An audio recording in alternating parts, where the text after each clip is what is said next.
Role है sir, role role role. आप party के बारे में आगे सर पूछिए ना। आप आम आदमी पार्टी डबल सिंगल लेना पर आपका रिएक्शन क्या? सर यहाँ पे लीगल अवेयरनेस का पाठ पढ़ा देखिए, आम आदमी पार्टी बेसिकली भ्रष्टाचार के मुद्दे पर, जन लोकपाल के मुद्दे पर बनाई गई थी। और आज ये देखने में मिल रहा है कि ना तो जन लोकपाल वहाँ बनाया जा रहा है, 10 महीने कुछ नहीं किया गया, उसके बाद एक ऐसा कानून पारित कर दिया गया असेंबली में जिसको कि जोगपाल ही कहा जा सकता है, जिसमें कि एक सरकारी लोकपाल, और उसमें भी एक ऐसा प्रावधान डाल दिया गया कि दिल्ली का लोकपाल केंद्र मंत्री की भी जांच करेगा, जिसका मकसद सिर्फ यही था कि उसको केंद्र सरकार पास ना करे और उसको प्रेसिडेंट की मंजूरी ना मिले, जिससे कि वो भी कानून ना बन पाए। तो इसलिए बहुत ही दुर्भाग्य की बात है कि जिस मुद्दे पर ये पूरी पार्टी का गठन किया गया, उसी मुद्दे से ये आम आदमी पार्टी की सरकार मुकर गई और धीरे धीरे करके इनके कई सारे मंत्री और उनके कई एमएलएस भी भ्रष्टाचार में लिप्त पाए गए और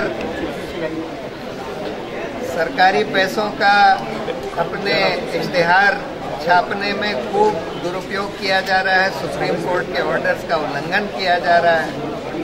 कुछ अच्छे काम जरूर कर रहे होंगे वो लोग,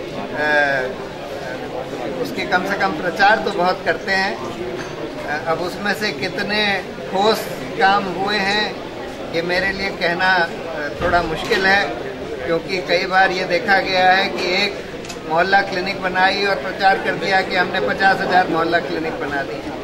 तो इसी तरह से ठीक से उसका किसी को अध्ययन करना पड़ेगा कि भाई क्या काम किया गया, क्या नहीं किया गया, लेकिन भ्रष्टाचार के मामले में तो कुछ नहीं किया गया। तो राजनीति का एक तीसरा विकल्प के तौर पर पेश किया गया था इस प्रयोग को, तो इससे क्या हिंदुस्तान की राजनीति को, जो लोगों को आशाओं को धक्का लगा? वो तो जाहिर है कि बहुत बड़ा धक्का लगा, क्योंकि जब लोग ये देखते हैं कि भाई जिनको, जिस मूवमेंट को उन्होंने इतना सपोर्ट दिया, खासकर यंग लोग जो अपने घरों से निकल कर आए उसको ज्वाइन किया, और जब देखते हैं कि भाई हमारे सपने को चकनाचूर कर दिया और जिस मकसद से बनी थी, मतलब लोकतंत्र ही खत्म कर दिया पार्टी में, पारदर्शिता खत्म कर दी, जवाबदेही खत्म कर दी, एक one man supremo oriented party बना दी और लोकपाल भी खत्म कर दिया, तो नेचुरली लोगों को धक्का लगता है और लोगों को लगता है कि भाई अब कैसे किसी के ऊपर विश्वास किया। सर, क्या ये पब्लिक का ही आक्रोश है कि केजरीवाल जाते हैं तो स्याही फेंक दी जाती है, थप्पड़ मार दिया जाता है, जूता फेंक दिया जाता है, या उनकी ये सादगी है कि वो बिना इतनी सिक्योरिटी के देखिए, कुछ लोग तो पब्लिसिटी के लिए ये सब करते हैं। केजरीवाल मैं कह रहा हूँ कि कुछ लोग जो जूता फेंकते हैं, देखिए ऐसा लगता है कि जिन लोगों ने जूता फेंका या स्याही फेंकी वो आम आदमी सेना नाम का कोई संगठन है जो कि आम आदमी पार्टी से ब्रेकअवे हुआ है, जिनको ये लगता है कि बहुत भ्रष्टाचार आम आदमी पार्टी में हो रहा है और ये ऑड इवन में भी कोई सीएनजी का भ्रष्टाचार है, इसके बारे में वो कह रहे हैं।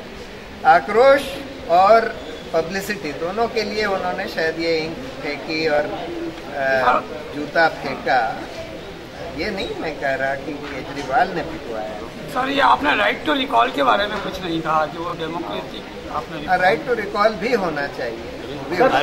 प्रेस कॉन्फ्रेंस चल रही है, पाठ पढ़ाने आए हैं, जो मीडिया वाले मीडिया अवेयरनेस का आप पाठ पढ़ा रहे हैं, लेकिन यहाँ पे संघ पे आप बढ़ते, संघ की नीतियों पे आपने संघ था, क्या आप भी कोई पार्टी नहीं था? तो एक कि मैंने ये बोला कि लीगल अवेयरनेस एम्पावरमेंट के लिए ज़रूरी है, लेकिन उसके साथ साथ सोशल अवेयरनेस भी ज़रूरी है। और सोशल अवेयरनेस में आपको ये पता होना चाहिए कि आपके देश में, समाज में क्या हो रहा है और उसमें क्या विषमताएं हैं और उसका क्या सुधार है। तो आज जो देश में और समाज में हो रहा है उसकी एक विषमता ये है कि आज एक ये जो हिंदुत्व का, जब से ये भारतीय जनता पार्टी की सरकार केंद्र में आई है, तब से ये जो संघ परिवार के ऑर्गेनाइजेशंस हैं ये बहुत अग्रेसिव हो गए हैं। और इसका चाहे कभी ये गाय मांस के नाम पर, कभी ये घर वापसी के नाम पर, कभी ये लव जिहाद के नाम से मुस्लिम्स और अल्पसंख्यकों के खिलाफ लोगों को भड़काने की कोशिश कर रहे हैं, जो कि हमारे देश और समाज के लिए एक बहुत खतरनाक चीज़ है, अच्छी चीज़ नहीं है, जिससे कि तरह तरह की प्रॉब्लम्स। कांग्रेस ने जो आपने बताया है कि राजनीतिक अन्ना योगेंद्र जी या आप मिलकर आप जैसा प्रयोग या विकल्प फिर से उठाने की कोशिश करेंगे? आपको सर पहल करना चाहिए आगे आने। देखिए, इस देश में एक वैकल्पिक राजनीति के वाहन की सख्त ज़रूरत है। जहाँ देश के किसी भी कोने में आप जाएं, सब जगह आपको एक ये तड़पन दिखेगी लोगों में कि जो मेन स्ट्रीम पॉलिटिकल पार्टी से बिल्कुल नाराज़ हैं और जो एक ऐसा विकल्प ढूंढ रहे हैं जो इन पार्टियों से बिल्कुल अलग हो। हम लोगों को उम्मीद थी कि आम आदमी पार्टी उस तरह का विकल्प बनेगी, लेकिन अफसोस की बात है कि आम आदमी पार्टी उस तरह का विकल्प नहीं बनी और आम राजनीति ही करने लगी है। तो एक ऐसा विकल्प की ज़रूरत है, लेकिन अनफॉर्चुनेटली जब लोगों को ऐसा धक्का लगता है, जिस पार्टी को इन्होंने बहुत सपोर्ट किया और वो ही अपने प्रॉमिसेस से मुकर गई, तब फिर लोग एक कोई दूसरी पार्टी बनाकर और उसका सपोर्ट करने में थोड़ा सा डरते हैं। तो इसमें थोड़ा समय लगेगा।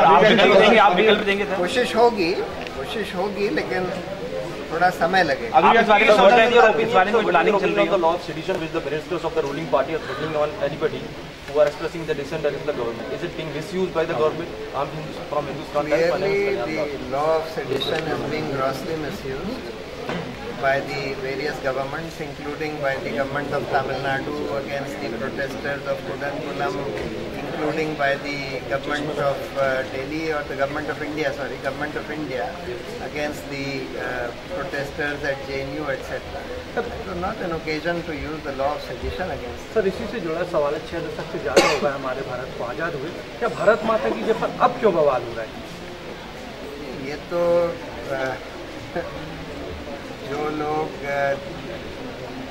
जो ये भाजपा और संघ परिवार और भाजपा से एसोसिएटेड जो पार्टियां हैं, जो कि इस देश में एटमॉस्फेयर को कम्युनलाइज करना चाहती हैं, वो लोग इस तरह का बवाल खड़ा करने की कोशिश कर रहे हैं, जिससे कि एक ऐसा डिवाइसिव इशू बने जिसके आधार पर इतने सारे बयानबाजियां हो रही है। ओवैसी का भी जिक्र, ओवैसी को अभिव्यक्ति की स्वतंत्रता कहाँ नहीं है, सब तो बोल रहे हैं। कई जगह ये हो रहा है ना, जो लोग कहते हैं कि भाई लोगों को कई जगह बुली किया जा रहा है कि भाई तुम बोलो नहीं तो तुमको पीट। नहीं सर, ओबीसी ने तो खुद कहा है कि हम नहीं बोलेंगे, तो उसको कौन प्रेशर बनाएगा? तो अभिव्यक्ति की स्वतंत्रता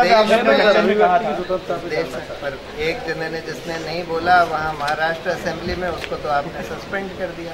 तो ये कोई मुद्दा नहीं है। जहाँ पर देश में इतनी बड़ी बड़ी समस्याएं हैं, आप बिल्कुल नॉन इशू को एक मुद्दा बनाकर और उसके आधार पर आप झंडा लेकर निकल जाएं कि भाई हम तो नेशनलिस्ट हैं, हम तो भारत माता की जय बोलते हैं, सबको बुलवाएंगे वगैरह, ये कोई अच्छी बात नहीं है। सर, कश्मीर में NIT के स्टूडेंट्स को भारत के तिरंगा छाप लगाने पर पुलिस द्वारा मारा गया, तो घटना पे आप क्या कहेंगे? या NIT देखिए, उस पर तो काफ़ी विवाद है कि क्या एग्जैक्टली हुआ क्या नहीं हुआ, क्योंकि हमने उसकी कई तरह की रिपोर्ट्स पढ़ी हैं। लेकिन अगर किसी को मारा गया ये कहने पर भारत माता की जय या तिरंगा लहराने पर, तो ये तो बहुत गलत बात है। ये तो कतई नहीं होना चाहिए, यहीं पर नहीं होना चाहिए। लेकिन क्या हुआ क्या नहीं हुआ ये अभी ठीक से पता नहीं है, किन सर्कमस्टांसेस में क्या हुआ, क्योंकि इसमें कई तरह तरह की रिपोर्ट है। सर, सुनने में आया है कि आपकी संस्था एक ऐसा मंच लोगों को प्रदान करने जा रही है वेबसाइट के माध्यम से, जिसमें वो एंड यूज़र है जो अपना केस सुप्रीम कोर्ट तक नहीं ले जा सकता था, वो ले जाएगा। से शुरू ऐसा कोई आप शुरू करने जा रहे हैं?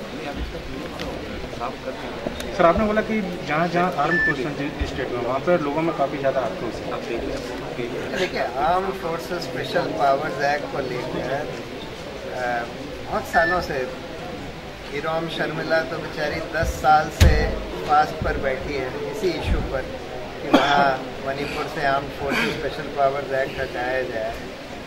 मणिपुर में इतने प्रोटेस्ट हो चुके हैं, नॉर्थ ईस्ट के और स्टेट्स में, कश्मीर में इतने प्रोटेस्ट हो चुके हैं। मेरा ये मानना है कि कोई भी ऐसा कानून जो कि आर्मी को या किसी को भी इम्यूनिटी देता है कि भाई अगर आप कोई अपराध करेंगे तो आपका प्रोसिक्यूशन नहीं होगा जब तक कि आर्मी की सहमति ना ले ली जाए, ये कानून किसी भी लोकतांत्रिक देश के लिए ठीक नहीं है और इसके लागू करने से भी काफ़ी आक्रोश वहाँ की जनता के में होता है। इसलिए मेरी राय में इसको हटा देना चाहिए। सर विकल्प की जरूरत है तो आप कोई पहल करेंगे, आप कोई कैसे प्लानिंग कर रहे हैं कि जनता को विकल्प पार्टी में? हाँ, हम लोग चाहते हैं, हम लोग कोशिश करेंगे, लेकिन हम लोग ये नहीं चाहते कि भाई हम लोग फिर से ऐसा एक्सपेरिमेंट करें जो कि आम आदमी पार्टी की तरह गड़बड़ा जाए। तो इसलिए पूरी ठोस तैयारी के साथ, यानी कि जब हमारी इंटरनल प्रिपरेशन हो जाएगी, हमारे ठोस डेमोक्रेसी ऑर्गेनाइजेशन में ठोस पारदर्शिता, ठोस जवाबदेही और कोई बड़ा काम हम लोग करके दिखाएंगे, कोई बड़ा मूवमेंट, उसके बाद ज़रूर हम लोग चाहते हैं कि वैकल्पिक राजनीति का एक वाहन बने। आप जो विकल्प देने की बात कर रहे हैं, क्या उसमें दूसरे दलों के कुछ राजनेता भी शामिल होने को इच्छुक हो, या आप चाहते हैं कि उनमें से लोग आए जो अपने सिद्धांतों में?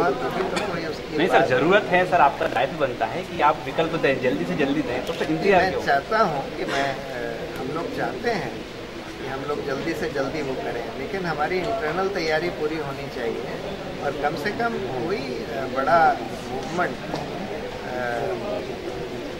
कर हम लोगों को दिखाना चाहिए। उसके बाद ही एक ऐसा वाहन बन पाएगा जो कि क्रेडिबल है। सर दिल्ली और मध्य प्रदेश में कौन सरकार से जुड़ा मूवमेंट की अभी जो बात कर रहे थे, जुडिशरी से जुड़ा एक मूवमेंट लोगों को खड़ा करना है, क्या आपकी जो अपनी टीम है वो इसी मूवमेंट को लेके आएगी हमारे? कि हम लोग ये कोशिश कर रहे हैं कि देश भर में एक न्यायिक सुधार के लिए एक बड़ा पीपल्स मूवमेंट खड़ा हो, जैसे भ्रष्टाचार के खिलाफ खड़ा हुआ था, क्योंकि न्यायपालिका आज काफ़ी हद तक चरमराई हुई है और वो एक बहुत बड़ी ज़रूरत है। जस्ट भ्रष्टाचार एक बहुत बड़ा मुद्दा था, न्यायपालिका और न्यायिक सुधार भी एक बहुत बड़ा मुद्दा है। इस पर ना तो सरकार कुछ करना चाहती है, ना ही न्यायपालिका कुछ करना चाहती है। तो इसलिए इसके लिए एक बड़ा पब्लिक मूवमेंट खड़ा होना पड़ेगा, जिसके दबाव से ही ये न्यायिक सुधार होगा। सर इस मूवमेंट को क्या आप करेंगे? मतलब हम भी उसमें शामिल हैं। हम लोगों ने बनाया है campaign for judicial accountability and reforms, जिसमें अब बहुत सारे पीपल्स मूवमेंट के लोग आए थे।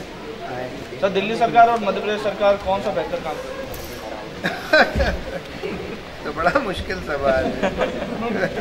मतलब कि सर एक बार आप जवाब मध्य प्रदेश सरकार तो तरह तरह के घोटालों में, चाहे वो व्यापम हो चाहे और हो, उसमें लिप्त दिख रही है।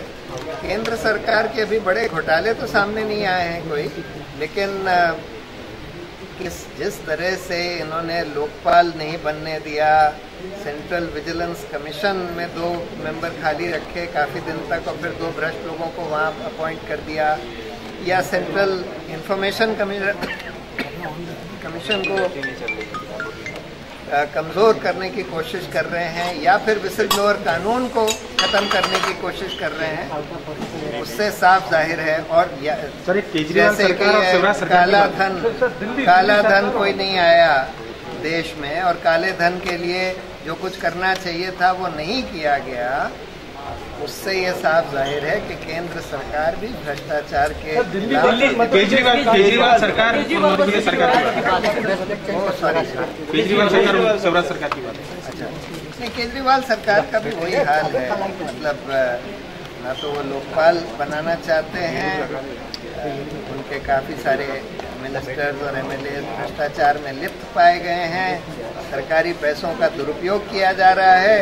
कुछ अच्छे काम भी हो रहे होंगे जिसका कि पूरा अध्ययन करना पड़ेगा। सर काले धन बेटर कौन ये कहना बड़ा मुश्किल। सर काले धन में अमिताभ बच्चन का नाम भी आया है। छत्तीसगढ़ के सीएम के बेटे का नाम भी अमिताभ बच्चन का नाम आया है, उन्होंने डिनाई किया है, लेकिन अभी एक डीएनए में एक बहुत बड़ी स्टोरी आई है कि पहले करीब 60 करोड़ रुपया किस तरह से सहारा कंपनी के द्वारा अमिताभ बच्चन की तरफ से एक बाहर के एनआरआई को दिलवाया गया, जिससे कि अमिताभ बच्चन ने 60 करोड़ पिठा वाला, जिससे कि अमिताभ बच्चन ने लोन वगैरह लिया था और उसको इनकम टैक्स में शो नहीं किया गया वगैरह वगैरह। तो सवाल ये है कि इस तरह के बड़े बड़े लोग, और उस पर इनकम टैक्स का इन्वेस्टिगेशन भी हुआ था, सब कुछ निकल कर भी आया था, लेकिन उसको बंद कर दिया गया। और जब जहाँ इस तरह के बड़े बड़े इन्फ्लुएंशियल लोग इन्वॉल्व होते हैं, वहाँ पर ये देखा जाता है कि कोई जवाबदेही कराई ही नहीं जाती।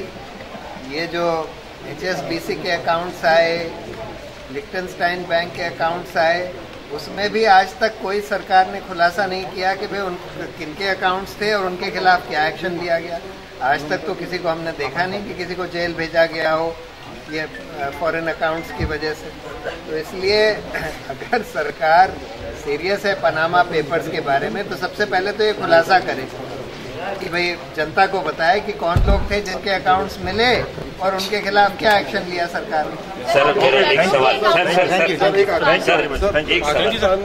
कुछ हुआ, इतना नुकसान हो, इतनी घटनाएं, ऐसा नहीं लगता सर कि उसके बाद देश के लिए बहुत